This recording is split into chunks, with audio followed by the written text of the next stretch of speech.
Hola a todos.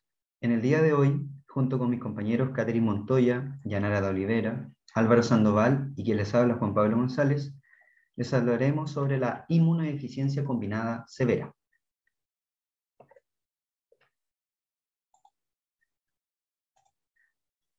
Para comenzar, las inmunodeficiencias primarias son alrededor de 400 enfermedades de origen genético que afectan el funcionamiento normal del sistema inmunológico. La gravedad de estas inmunodeficiencias es variable, teniendo enfermedades que son 100% letales en pacientes que no son diagnosticados y tratados de manera oportuna. En este sentido, la inmunodeficiencia combinada severa es una de las inmunodeficiencias primarias consideradas graves, donde, por ejemplo, el trasplante de precursores hematopoyéticos es el único tratamiento curativo disponible en Chile para estos pacientes, según algunas publicaciones. Esta inmunodeficiencia se caracteriza por una ausencia de linfocitos T y un compromiso variable de células B y NK. Por ejemplo, en Estados Unidos, previo a la implementación masiva del tamizaje neonatal, la incidencia de esta inmunodeficiencia se estimaba en 1 cada 100.000 recién nacidos vivos, número que aumentó a 1 cada 65.000 recién nacidos al implementarse esta medida. En otras publicaciones hablan de una incidencia general de 1 cada 2.000 recién nacidos vivos y una prevalencia a nivel mundial cercana a 6 millones de personas. Solo un 40% de estas personas es diagnosticada antes de los 18 años. Considerando que la inmunodeficiencia combinada severa se caracteriza por esta ausencia de linfocitos T y este compromiso variable de células B y NK, tenemos distintos inmunofenotipos. En todos, como les mencionaba, hay una ausencia de linfocitos T. Para el primer caso, por ejemplo, donde está solo esta ausencia de linfocitos T, luego un segundo inmunofenotipo donde hay una ausencia de linfocitos B, para pasar a un tercer inmunofenotipo donde ya la afección va para las células NK, y finalmente un inmunofenotipo en donde linfocitos T, B y NK estarían afectados. Hablando de la sospecha o las manifestaciones clínicas, se consideran, por ejemplo, los pacientes con infecciones oportunistas, linfopenia persistente, historia familiar de niños fallecidos sin causa clara o a causa de infecciones, una historia familiar de esta inmunodeficiencia y el síndrome de Omenn. Como pueden ver en la primera imagen de arriba, esa es una foto de un bebé con síndrome de Omenn que se caracteriza por una inflamación tisular agresiva, alopecia, pérdida de cejas, etc. Condición o manifestación clínica que se hablará dentro de la presentación. En la imagen de abajo pueden ver a David Vetter, el niño burbuja, que también tuvo una inmunodeficiencia combinada severa asociada al gen IL2RG. Ya he mencionado que esta enfermedad está asociada a distintos genes. A su derecha tienen una tabla en donde hay 17 genes que están asociados a los inmunofenotipos que ya les había mencionado antes. En algunas publicaciones ya hablan de 18 genes, donde se agrega el gen LAT, por ejemplo. Teniendo en cuenta estos genes, estos se pueden asociar a distintas condiciones. Por ejemplo, mutaciones en gen AK2 y ADA, a una sobrevida de los precursores del linfocito T, desarrollo del timo, mutación en FOXN1, proliferación mediada por citoquinas.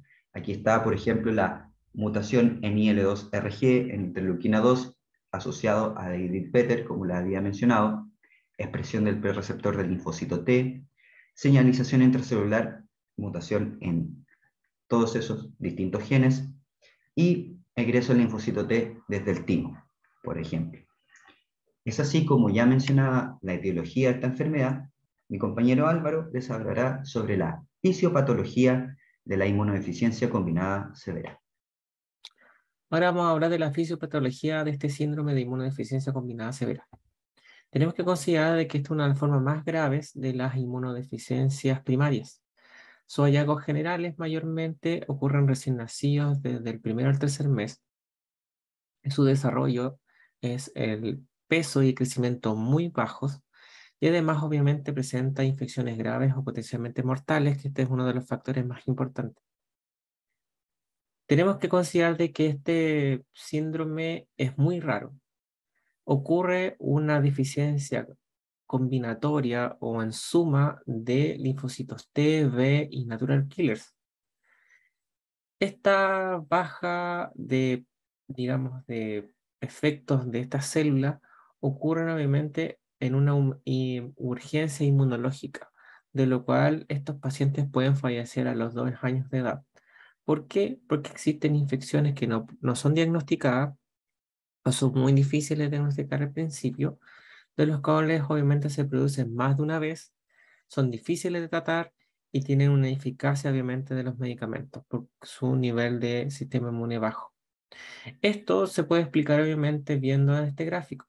Podemos ver de que en el sistema inmunitario normal, las células T y B están activas, de los cuales obviamente se pueden combatir las infecciones. Pero al tener el síndrome, el paciente, su sistema inmunitario baja porque su respuesta inmune está disminuida. Y esto obviamente no puede y no permite combatir obviamente las infecciones. Todo esto ocurre obviamente por una falla en la respuesta celular y humoral del paciente. En el caso de la falla celular, podemos hablarlo en la área genética. Existen deficiencias obviamente de algunos genes o mutaciones en algunos genes, lo cual puede generar obviamente una disminución del sistema inmune. Aquí tenemos 5 ejemplos en los cuales podemos mencionar la cadena gamma común de los linfocitos T que ocurre obviamente en un gen o ocurre una mutación en un gen del cromosoma X, de los cuales disminuyen los linfocitos T, disminuyen las natural killers, pero se mantienen en un nivel las linfocitos B, pero no tan activos. Y esto obviamente afecta al sistema inmune. Otra de las mutaciones también puede ser JAK3, que ocurre en una mutación del cromosoma 19, de los cuales disminuyen estas 3 células a un nivel bajo, de los cuales obviamente eh, no permite defenderse de las infecciones. También puede ocurrir una deficiencia en la cadena alfa del receptor de interleuquina 7 que ocurre en una mutación en el cromosoma 5, que también obviamente afecta el nivel de estas células que pueden atacar obviamente las infecciones. Lo otro también ocurre una, digamos, deficiencia de la adhesión de aminasa, que es una enzima que permite obviamente retirar los elementos tóxicos de los linfocitos T. Cuando obviamente esta enzima no funciona por la mutación de su gen, se acumulan estos elementos tóxicos y al final de cuentas lleva a la célula a muerte. Hay otros obviamente que son los genes activadores de recombinasa, que también participan obviamente activando los sistemas inmunes o activando, por ejemplo, los linfocitos TB en su defecto. Ahora, podemos ver en la parte humoral que serían obviamente una reacción a distintos tipos de infecciones. Podemos ver de que se encuentra preservada cuando está obviamente la placenta o en su defecto en el posterior embarazo. Esto quiere decir de que la madre le entrega al bebé, al feto, en su defecto al niño al nacimiento, obviamente defensas de las inmunoglobulinas propias. Si consideramos obviamente en la parte celular y humoral, las manifestaciones del síndrome, obviamente de inmunodeficiencia combinada severa, va a depender del papel bioquímico de los productos, de lo que generan estos genes y otros más, y las células o los tejidos los cuales se expresan, obviamente en las zonas de algunos órganos importantes para la defensa del sistema inmune.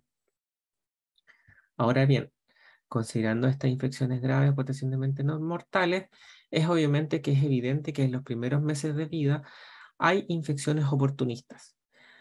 Pneumocystis jirovecii es un virus respiratorio, de lo cual afecta obviamente al sistema respiratorio del bebé, que puede ser muy grave. También existen otros virus respiratorios como el sincicial y parainfluenza que son muy comunes en edades tempranas, lo cual también puede obviamente afectar la salud del paciente. También está el virus Epstein-Barr, que puede ser observable obviamente como un síntoma de alguna infección bucal. También podemos ver en este aspecto otros virus que también pueden participar en el sistema inmune, obviamente bajando la defensa del sistema digestivo, generando diarrea. Otra de las más importantes es Cándida, que puede generar obviamente infecciones tanto en la boca como en el área del pañal de estos bebés. Si bajamos a las manifestaciones clínicas, podemos ver que linfopenia es uno de los, digamos, factores más relevantes que se pueden ver en el laboratorio cuando se hacen, obviamente, exámenes. Existe una disminución de los linfocitos con una cantidad de 3.000 células por ml. También en la parte de imágenes podemos ver que existe la ausencia de sombra tímica. ¿A qué se refiere esto? Aquí podemos ver una radiografía en la cual existe un paciente que se ve una zona blanca. Cuando está el timo produciendo obviamente linfocitos T de, de manera sana, podemos ver una mancha en esta zona, una parte oscura que indica que está bien en el paciente. En esta imagen es un paciente que tiene el síndrome, de lo cual podemos ver una zona blanca. Eso quiere decir que hay una cantidad menor de linfocitos T. Ocurre obviamente en este caso en el 90% de los pacientes. Hay otro punto que tenemos que considerar, que existe el injerto materno, que es grave. ¿Qué significa esto? Que células T ingresan al feto, o en su defecto, ingresan al sistema inmune del paciente, que puede ser afectado obviamente y puede generarle problemas de salud. Lo otro que tenemos que ver es que obviamente existen infecciones que son muy comunes, que son la otitis, la sinusitis e infecciones de erosiones a la piel que son muy comunes y que se vuelven crónicas. Hay otro que también tenemos que considerar, las candidiasis, que ya nosotros mencionamos obviamente, que existen zonas de infecciones del área bucal y del pañal que son muy comunes y que puede obviamente generar problemas al paciente. Lo otro también que hay que considerar es la diarrea. Ya habíamos hablado de que existen obviamente estos virus, enterovirus, rotavirus, adenovirus, que son los que obviamente pueden actuar y generar la diarrea, y que esto es muy importante porque está relacionado obviamente con el desarrollo, tanto en el peso como en el crecimiento normal del paciente. Otras que son infecciones también graves, que son oportunistas, son las infecciones hepáticas. También puede haber meningitis, que son muy complejos, y obviamente las neumonías, que son muy comunes, ¿ya? Lo más grave que puede ocurrir sería una sepsis e infección de la sangre que puede llevar obviamente a la muerte del bebé. Por eso, considerando todas estas, tanto las infecciones oportunistas como estas manifestaciones clínicas, es que esta urgencia inmunológica puede generar de que el paciente puede fallecer a los 2 años de edad. Ahora, podemos ver aquí en la tabla que existen criterios diagnósticos de distintos fenotipos clínicos de esta inmunodeficiencia. Podemos ver que existen tres.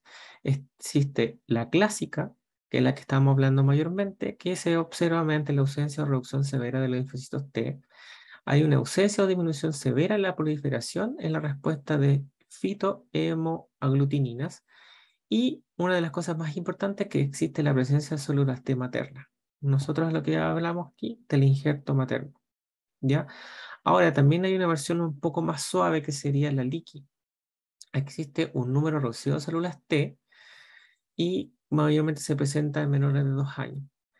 Aquí podemos ver que existe de 1000 a 800 microlitros en pacientes de 2 a 4 años. Podemos considerar obviamente que no es tan grave como puede ser la clásica. También existe una proliferación en respuesta de las fitohemoaglutininas con un menos 30%. Y también, obviamente, como una cosa específica, que existe una ausencia de células T. Aquí hay una respuesta humoral, una respuesta contra la infección, pero no es tan eficiente. Ahora, existe otro de estas patologías que es el síndrome de Omenn, obviamente muy relacionado, que se puede observar mediante un rash generalizado en la piel. También existe, obviamente existen células, ausencia de células T maternas. Hay células T detectables del paciente en un 300 en células en microlitro. Además, también existe una proliferación en la respuesta de antígenos ausentes o un menor a un 30% normal. También existe un efecto, obviamente, contra las infecciones, pero no es tan eficiente. Ahora, en el caso de no realizarse proliferación a antígenos, debe contar con unos de estos siguientes criterios para poder ser destacado. Ahora, aquí podemos observar de que también se puede detectar, en este caso, el síndrome de Omenn, hepatomegalia, esplenomegalia, linfadenopatía. Hay también un efecto de la IgE que está elevada y algún recuento elevado de eosinófilos. Aquí podemos ver que existe una reacción, digamos, podría así decirlo, alérgica respecto a este síndrome. Ahora, quiero destacar que en esta imagen, este paciente pequeño fue tratado, obviamente, con el trasplante de precursores hematopoyéticos, que es uno de los, digamos, tratamientos más eficaces que se podían considerar y que podemos ver aquí el paciente ya mayor, de lo cual pudo ser rescatado de esta enfermedad. Ahora con Catherine podemos ver los siguientes diapositivas con los mecanismos de este síndrome.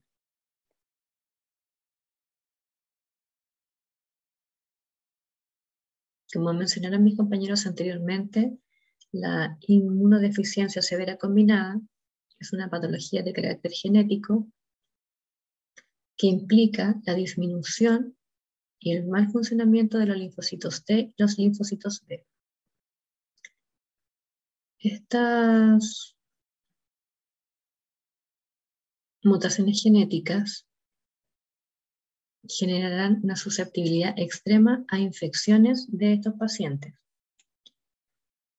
A modo de ejemplo, si comparamos a un paciente sano que padece de una neumonía o enfermedades respiratorias comunes como influenza, el paciente se recuperará a cabo de un tiempo. Sin embargo, los pacientes que padecen esta patología, su pronóstico es la muerte en poco tiempo. Es por esto que es muy importante el diagnóstico oportuno de esta enfermedad, y en varios lugares del mundo se hace cribado de pacientes recién nacidos. Esto consiste en tomar una muestra de sangre del bebé. La muestra de sangre se extrae el material genético para realizar PCR y posteriormente la identificación de diferentes genes que van a estar influidos en esta patología. El tamiz diagnóstico que se realiza es el análisis de diferentes genes. Tenemos que se analiza la cadena gamma común de linfocitos T. Como podemos observar en esta figura, hay varios receptores de membrana de interleuquinas de los linfocitos, y estos receptores tienen sus unidades alfa, beta y gamma, y como podemos observar, hay diferentes interleuquinas que comparten la cadena gamma. Por eso es común entre todos.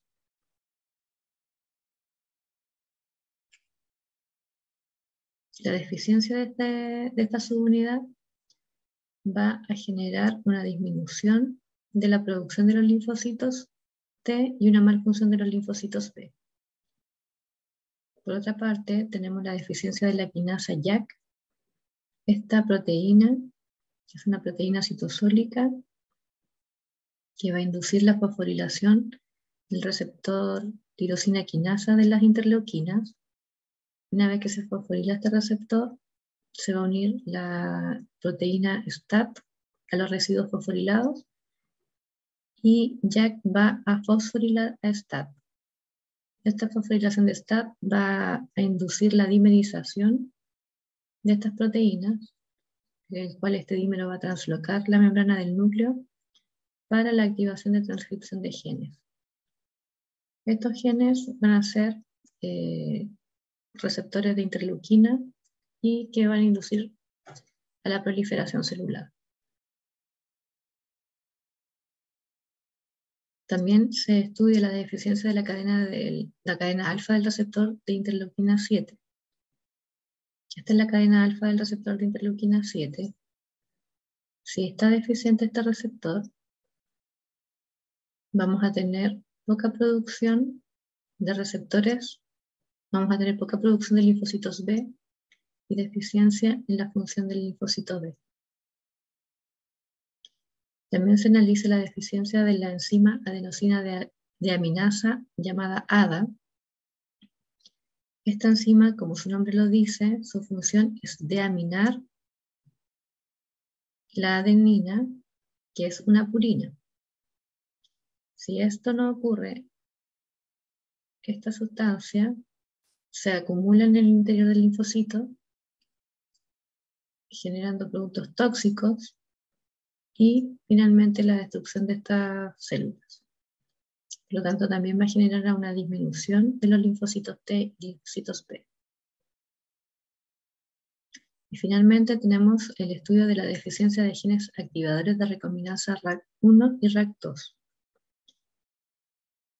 RAC1 y RAC2 estimula la síntesis de la enzima recombinasa para generar, como su nombre lo dice, la recombinación del gen.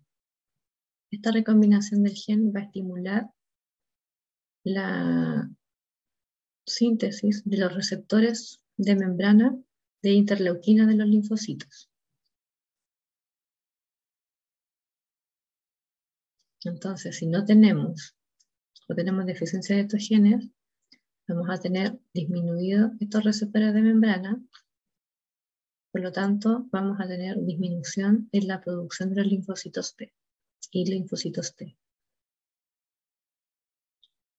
Una vez que se hace el tamiz o el cribado y se determina la causa de esta patología, se hace un pronto tratamiento. Tenemos tres opciones: el trasplante de médula ósea, la terapia génica y la terapia de reemplazo de enzimas ADA. El trasplante de médula ósea se realiza de un donador que de preferencia puede ser un hermano del paciente. Y esto consiste en reemplazar las células anómalas por células madre en buen estado, y si este procedimiento se realiza dentro de los 3 meses de vida del paciente, tiene una sobrevida del 95%. Por lo tanto, es la opción de tratamiento de mejor sobrevida. La terapia génica consiste en sustituir genes anómalos de las células anómalas por genes viables a través de vectores. El material genético se inserta dentro de estos vectores y estos luego translocan las células para insertar su material genético, para insertar el material genético viable. Este tratamiento no es de preferencia actualmente, dado que sigue en estudios constantes. Y el tratamiento de terapia de reemplazo de enzimas ADA consiste en la inyección de enzimas, y este tratamiento no va a generar una mejora en la producción de linfocitos, sino más bien en la cantidad de inmunoglobulinas que hay en el torrente sanguíneo. Al utilizar esta terapia como tratamiento, el paciente hay que inyectarlo de manera constante durante toda la vida del paciente. Diagnóstico y seguimiento. Las pruebas de diagnóstico y seguimiento se pueden dividir en 4 bloques. Las pruebas comunes de laboratorio, que corresponden a pruebas de sangre donde se determinan como se puede ver en el cuadro celeste, determinan parámetros de leucocitos, linfocitos, neutrófilos, de hemoglobina, de hematocrito y plaquetas, además de IgE sérica. Estos valores normalmente en una persona con esta condición son valores que son más bajos de lo normal, y esto da una señal de que podría tener este tipo de enfermedad. Normalmente los pacientes que llegan o son niños que tienen un alto prontuario hospitalario de muchas enfermedades infecciosas con virus oportunistas o bacterias oportunistas, y múltiples hospitalizaciones, y se genera la sospecha de que puede tener este diagnóstico. Por lo tanto, se le hacen estas pruebas de sangre, que si bien resultan ser menores, con valores más bajos de lo normal, no son determinantes para el tipo de diagnóstico, sino que dan una luz de que podría ser este diagnóstico. Por lo tanto, después se genera un estudio de citometría de flujo, en el cual permite evaluar las poblaciones y subpoblaciones celulares, así como identificar las moléculas de membrana y del citosol, e incluso se puede valorar la función anormal de las proteínas. Esto lo que genera es que podamos determinar el subtipo de enfermedad para poder diagnosticar el tratamiento a seguir, ya que algunos subtipos de este mal son más severos que otros. Por lo tanto, necesitamos la identificación de estos subtipos, ya que se van a catalogar dependiendo de la subpoblación en diferentes tipos de síndrome. En la tabla, como se puede ver acá, tenemos algunos criterios de diagnóstico según la patología de la misma enfermedad, pero el subtítulo, o sea, el subtipo, donde, por ejemplo, los criterios de diagnóstico, como se pueden ver acá, con la citometría de flujo, podemos determinar que el CD3 es menor a 300 microlitros, y se puede determinar que es una IDCS clásica. También las células T, cuando tenemos, son menores, en menores de 2 años, son menores a 1000 partes por microlitro, se puede determinar que es una IDCS-like, o algunos tipos de síndrome, como el síndrome de Omnen, que se caracteriza por tener un RAS generalizado, ausencia de células T maternas. También existen las pruebas funcionales de los linfocitos, donde se determinan la funcionalidad de las células T, B y también de las natural killer, donde se determinan los parámetros a evaluar son la funcionalidad, si es que esta tiene una funcionalidad nula o tiene una funcionalidad disminuida. Y también se generan los estudios genéticos y moleculares, donde se determinan los genes alterados o posibles genes alterados que puedan derivar en algún subtipo de este síndrome, donde, por ejemplo, acá en la tabla 2 tenemos algunos genes. Se han determinado que hay un promedio de unos 20 genes que están alterados y generan diferentes patologías. Aquí estamos mostrando 17, donde el resultado de las subpoblaciones de linfocitos son, por ejemplo, disminuidos, las células B están bien, y las natural killer no tienen tampoco ningún tipo de función. Y para este tipo de subtipo, de subpoblación, están involucrados los genes de la interleuquina y el JAK3. Estos genes están alterados y generan una de estas subtipos de enfermedad del IDCS.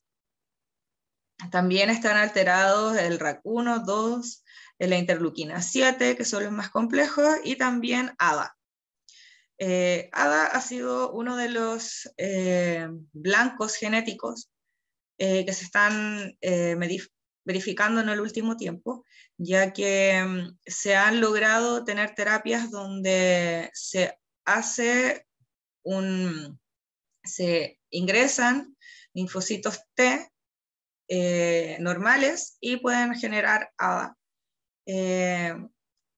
No curando, pero sí tratando de mejor forma la enfermedad con un pronóstico de sobrevida del 95%. También se está ocupando esta terapia últimamente para diagnósticos que tienen que ver con el gen X. Están ligados al gen X, donde se ha visto en las pruebas que tiene una respuesta favorable. También se genera, como podemos ver acá, un tamiz neonatal. Según la literatura, este tamiz neonatal se lleva haciendo en Estados Unidos hace mucho tiempo, donde a los recién nacidos se les toma una muestra de sangre de talón, como se puede ver acá. Y esta prueba del tamiz neonatal es una prueba que es económica, es sensible y es muy específica para el diagnóstico de IDCS. La prueba consiste en tomar sangre del talón, como se puede ver acá, del neonato, se le hace un pinchazo y se toman esta gotita de sangre que van a estar sobre una tarjeta llamada tarjeta de Guthrie. Esta tarjeta, cuando es embebida de la sangre, se deja secar en mayor de 24 horas y queda de esta forma, y luego se toman estos toppings, se sacan y se ponen para hacer la extracción de ADN en una placa de 90 pocillos, una placa común y corriente, y se pone sobre el topping embebido en sangre, se pone el buffer y el mix que se genera para hacer un PCR en tiempo real. Los parámetros que están determinados a evaluarse en este PCR son interleuquinas, la modificación genética de la interleuquina de JAK3, de interleuquina 7, CD45, RAC1 y RAC2, Artemis, ADA, CD3 y CD8. Esta no se ve muy grande, pero esto es el resultado y aquí uno puede ver si levantan o no, ya que tiene la capacidad de determinar si estos marcadores están genéticamente alterados. Por lo tanto, se puede confirmar de una forma rápida y fácil y precoz el diagnóstico en estos recién nacidos, que lo que genera es que el tratamiento, al ser un diagnóstico oportuno y precoz, ya que se hace apenas nacen los niños, lo que genera es que tengan mayores expectativas de vida, ya que se puede determinar el subtipo de patología que es en un tiempo muy corto, por lo tanto se puede comenzar el tratamiento. Entre más prematuro sea el tratamiento, mejor respuesta o sobrevida va a tener el paciente. También existe la prueba familiarmente, es que se tienen antecedentes de que otro de los niños tiene el diagnóstico y la persona, la madre de este niño está embarazada, se puede hacer una toma de muestra del líquido amniótico del saco donde está el futuro bebé, y se pueden hacer pruebas. Normalmente no se hacen muchos, ya que no se recomienda porque puede haber, dependiendo del tipo de embarazo, es un alto riesgo de pérdida. Por lo tanto, la mejor prueba que se puede hacer es la de tamizaje neonatal, que lo que determina es justamente el subtipo de forma rápida, específica y muy sensible en las primeras horas de vida del recién nacido. Aquí se encuentra la bibliografía que utilizamos para hacer esto. Y bueno, esta sería nuestra presentación. Muchas gracias.